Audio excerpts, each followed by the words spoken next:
Well, Craig, I imagine a bittersweet night. First of all, how's Ryan? Yeah, probably not 100. Well, certainly not 100% sure. Not quite sure how bad this.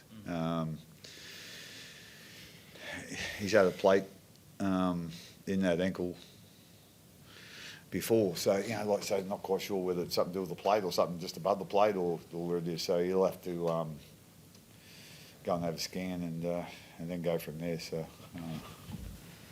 yeah, like, I just don't know how much bad luck he can have.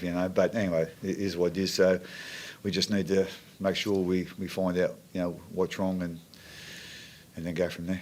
Is there any indication of how long he might be spending on the sideline with that injury? No,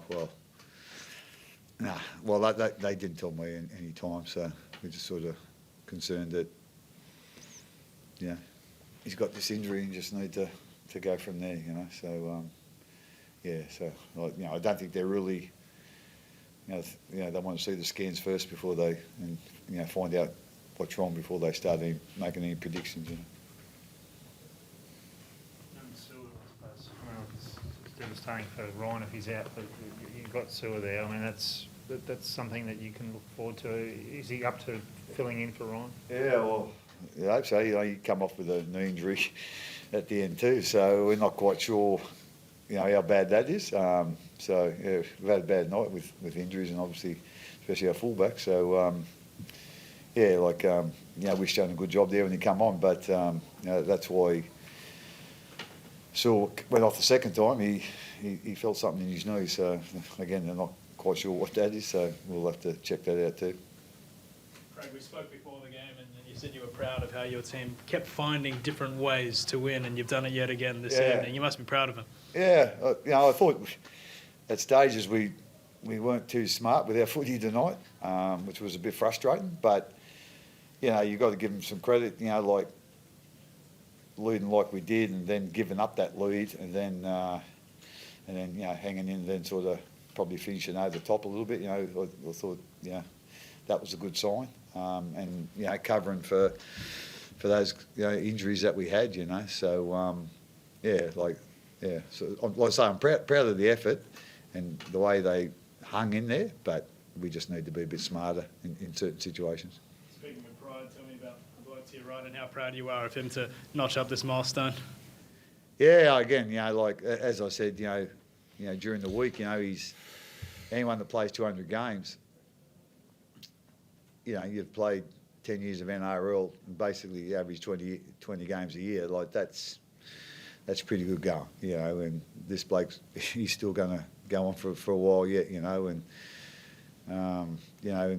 to play at the level that he's played at, and he's the person that he is. You wouldn't think he'd sort of be that consistent with, because he's not consistent with much off the field, but he's been real consistent with how well he's played. He's played in different ways.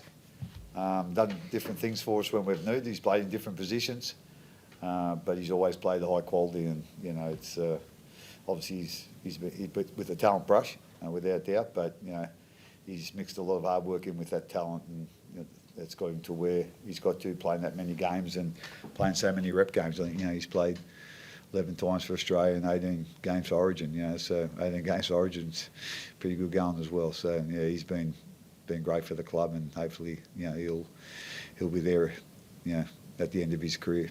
I've read you've talked about it. You've watched Penrith do what they've done, and they seem to be really driven to get that. That's why you're still here at the Melbourne Storm, because you believe you can do it here. Oh, I think everyone wants to play rugby league that plays for the NRL, wants to win a competition. That's what we all strive for. Every year, that's why the Storm have been so competitive, because obviously the hierarchy's up top. You've got the owners, you've got Frank Panisi, you've got Craig Bellamy at the helm, just wanting the best for everyone and being consistent, and that's at training and obviously the pre-seasons that Bellyache goes through. So for us, we always want to be in the top four, regardless of who's playing in our team, and very confident with our squad. Had a lot of belief last year, and I've got a lot more belief this year. We've got a really good work ethic in the middle. Everyone talks about our middle not being good enough, but I feel like we've got a really good team, especially in the middle, a lot more experience from last year. Our younger boys are getting better, and we've got some outside backs that can really obviously pull teams apart. So I'm very confident this year, but at the end of the day, we've got to work really hard to get there. And when we get to those big games at the finals, if we're in the top 8, we just got to be able to ice them. And that's our leaders, myself, Hughesy, Harry, Paps if he's still there. Hopefully he is. He's a big part of our team. And for us going forward, we need to have our big players playing some really good footy, and hopefully we can do that at the back end of the year. Craig, you know a premiership team when you see one. Has this squad got the makings to do it this year, or they? Well, I think we've got foundations, or, like it takes a lot of effort and talent, to get there, and then win one's another thing, But like I say, I think like tonight, like Hughesy,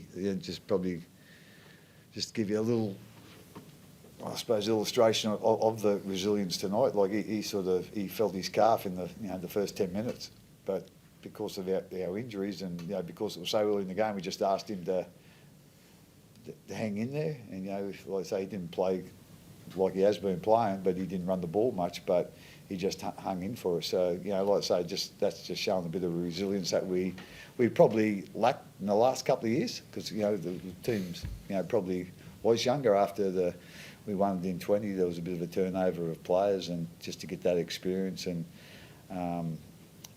guys with experience in big games, that's really important. So, but we certainly got like a talented group at the moment, and we can all keep them all fit and learn from. We'll take learnings out of the game and put them into next week and then the week after. I think, I think we have got a team that can hopefully finish high up in the ladder, and they'll give you a chance to get the ultimate. One, you said like people bag your pack. You look at Sean Bloor tonight, like he's come on leaps and bounds already down there. No, he's been great for us actually. He sort of come to us. He wasn't fit, so he had to do a lot of work there. But he's a powerful boy, and like he picks up things pretty quick. Playing outside Munster, he's been really good. And guys like Trent Liero, he's sort of come on, and Josh King has been like I say, there's nothing flash about Josh, but he played 70 minutes out there the night, 70 minutes straight. And that game, we spent a lot of time in our end, especially in the first half, and to get 70 minutes out, that's pretty impressive. So a lot of those the lesser lights, as people would say, but they're just putting in so much effort, and it's been a real credit to those guys. Got any halves or fullbacks left? Yeah, well, not many. He's about it actually. So with the two fullbacks, and I'm not quite sure what's going on with Hughesy, like how bad that is or whatever. But like I say, he showed a lot of resilience and a lot of toughness to stay up there tonight. And we're going to have to find someone from somewhere. But we'll look at that. We'll enjoy the night. He's 200th and Welshie's 150th. We'll just have a couple of beers to celebrate their night, and then get back into it on Tuesday, I think. So. Yep. Thanks, guys. Thank you. Appreciate it, guys. Thank you. Thanks, guys.